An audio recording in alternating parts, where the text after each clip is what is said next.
Meta has internally told its employees that it's bracing for a severe economic headwind. And the question here is, how does that impact our valuation for Meta? And is it still a viable investment opportunity? That's what I'm going to try and cover in this video. So guys, smash that like button and subscribe if you're new. You're watching More Money. Let's get it. What's up, guys, and welcome back to the channel, where the goal here is to help at least 1,000 people achieve financial independence much sooner. And let's dive right into it. So you can see here, this is an article that came from Reuters, and it's saying that Facebook's parent Meta is preparing for fierce second half headwinds. But you can see from the share price that the company has been experiencing economic headwinds pretty much throughout 2022. Notice how their shares declined in early 2022, I'd say around February, when they reported Q4 earnings, because they showed a slower growth forecast. But remember that when the share price did come down to around the $220 range, I still said that I wasn't necessarily a buyer at this price. And now you can see that their share price continues to experience weakness, as it's down from that around $220 per share area to approximately $160 per share. But here's the most important part. Notice how the trailing PE ratio is 12 times earnings. So my question is, do we have a potential reckoning for their earnings per share, and will this persist into perpetuity? I think from my perspective that you could have a short-term slowdown in advertising revenues, but I just don't see a perpetual slowdown which would justify a 12 times PE ratio. But let's dive deeper into what they're saying internally. So you can see here that, citing a memo from the company's workplace forum, Chief Product Officer Chris Cox wrote that they need to prioritize more ruthlessly and operate leaner and meaner with better executing teams. And so effectively, the reason why they're saying this is because Meta is currently navigating two very strong headwinds. The company is facing an economic slowdown, but they're also dealing with the ongoing fallout from advertising on Apple's consumer-friendly data privacy changes. And you can see here that they're reacting by slashing hiring plans. But I just think this is the beginning for what tech companies can do. Pay attention to that G&A and that R&D line. I think both can tick downwards, especially for Meta, as they hunker down for economic headwinds. So something to pay attention to. But the risk there is that there could be some pressure on revenue because you have fewer developers. But the other thing is, you could have some pressures on their ability to deliver on the metaverse, because they're going to be slashing metaverse employees as well, which is what I think they're doing. And note that Reuters reported that Facebook, or Meta, has cut plans to hire engineers by approximately 30%. And Mark Zuckerberg did say that if I had to bet, I'd say that this might be one of the worst downturns that we've seen in recent history. But here's my perspective. A 30% cut to planned hires seems a bit light for what's being described by Mark Zuckerberg as the worst downturn in recent history. If it's as bad as Mark Zuckerberg is seeing it, I believe that there will be likely more than cuts to hiring plans, and there could potentially be cuts to existing roles. So it just seems a little bit weird that they're only cutting 30%, but I think they're only cutting 30% because they're expecting natural attrition to take them the rest of the way. And you can see that there is evidence that that is exactly the case. Because you can see here that they're actually turning up the heat on performance management to weed out staffers unable to meet more aggressive goals. So as you can see, they actually are looking to cut existing staff as well. So just allowing natural attrition plus weeding out certain people could allow them to achieve their sort of like fiscal year 2022 staffing costs as part of their budget. But I do want to point out that this strategy can backfire. The tech industry is in the 10 to 20% range annually of attrition. So it's an easy way to reduce headcount in non-key areas. But no, in recessionary times, your best typically leave for greener pastures. And what I mean by greener pastures, it's those areas that will still allow them to get 100% of their bonus targets, while your worst performers typically stay longer with the company. So what you can end up doing by having sort of this aggressive policy is actually push out your best employees, and your employees that can sort of stay under the gun and not get weeded out will just stay with the company longer. So there is some risk here from an organizational perspective. And it's not like engineers are easy to find. They're a very hot commodity and they're extremely sought after. And you can see that Zuckerberg even goes further into this, And he recently said, and I think this is very aggressive, he's saying that part of his hope is by raising expectations and having more aggressive goals and just kind of turning up the heat a little bit, is that I think some of you might decide that this place isn't for you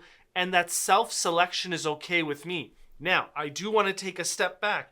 It seems like he said the quiet part out loud. Saying things like this does a lot of things, but building employee morale is not one of them. You might have key people leave and go somewhere they feel more wanted. So be very careful with this type of messaging from my perspective. I think that it could damage the internal workplace environment. And so we'll see how this sort of plays out. But I understand why he's doing this, because it does seem, based on what's being reported, that they do want certain people to leave the organization. So they will inevitably achieve their goals. But how does that work out for workplace morale? And so I sort of question that a little bit. And from here, you can see that the lean and mean sort of strategy comes at a very tricky time, because they're refashioning their social media products around more of that discovery platform. So basically having Instagram Reels show you exactly what the algorithm believes that you would engage with more, so thus increasing engagement. And they have that long-term bet on virtual reality technology, or the metaverse. And so in order to support that, Chris Cox did say that they need a 5-fold increase in the number of GPUs in its data centers by the end of the year. And so you need staff to sort of help build that out and maintain it. And you can see that they are generating some wins here. Interest in Instagram's Reels, and I guess Reels is also on Facebook, has been growing very quickly. Now, it's not all bad news. I think there's some very real catalysts that could help take Meta's share prices much higher. So you can see what I mean by, one of the biggest issues that people are having, or advertisers, they don't really know how to advertise with Reels, but you can see here that Mark Zuckerberg did say that that's a short-term headwind, and Reels would increase revenue gradually as advertisers become more and more comfortable with the format. And Cox also mentioned that Meta does see possibilities for revenue growth in business messaging and in-app shopping tools. And the other thing that I would say is that you can also increase engagement within Reels by having the ability for the customer to directly engage with a potential product. So for example, you have like a quick short video on an interesting Amazon find. Well, you should be able to click right onto the reel to be taken to the Amazon website to purchase that. And of course, the creator would get a cut of that. And of course, Facebook would get a cut of that sale as well, because they're driving traffic to Amazon. And so I do believe that there's that type of revenue opportunity. But the other type of revenue opportunity as well is that just a video advertising format as a reel will once again be able to drive that engagement, because you can click right on it and get taken to the merchant's website, or the subscription area, or wherever that it needs to take you as a consumer. And so I think there's a lot of opportunities there. Now, the other thing is, if we go back here, notice on the last paragraph that they're saying that the company is still laser focused on launching their mixed reality headset, codenamed Cambria, in the second half of the year. And I'm actually very excited for Cambria, because if it is really mixed reality like what I think it is, it might be able to replace the monitor. Because how great would it be if I can just sit down at a desk and my monitor, I just put on my headset and my monitor's in front of me from sort of like a mixed reality platform. So that's kind of like what I'm looking for. I don't know if that's what they're going to deliver, but I like the idea of computers and monitors completely being replaced with sort of mixed reality headsets. And then I can work wherever, whenever. And so that's kind of what I'm looking for in the metaverse into the future.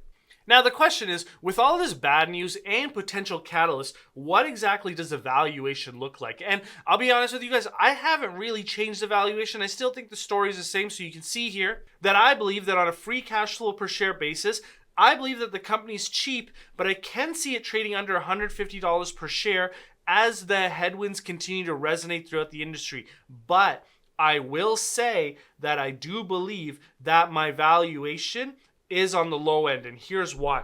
I believe that my valuation multiple is low, and moving into the next slide, you can see that my valuation is based on a less profitable business overall, as in the last quarter, management told us that they expect 2022 expenses to be in the $87 to $92 billion area, which is driven by investments in technical and product talent and infrastructure related costs. So how does their thinking about this change now that they've pivoted. This could really be an additional catalyst, especially if revenues hold or recover from a temporary decline. Effectively, what they're doing here is they're operating a leaner company. So if revenues hold, but over the medium term when they recover a bit and you're operating a leaner company, you just have a more profitable organization. You're generating a higher level of EPS from the same revenues. So what does that do to the valuations? I haven't changed it yet, but a higher profitability achieved by Meta into perpetuity would of course increase the valuation. So that's another catalyst which I've not built into my valuation model, but I very much could see that as something that could help take up the price further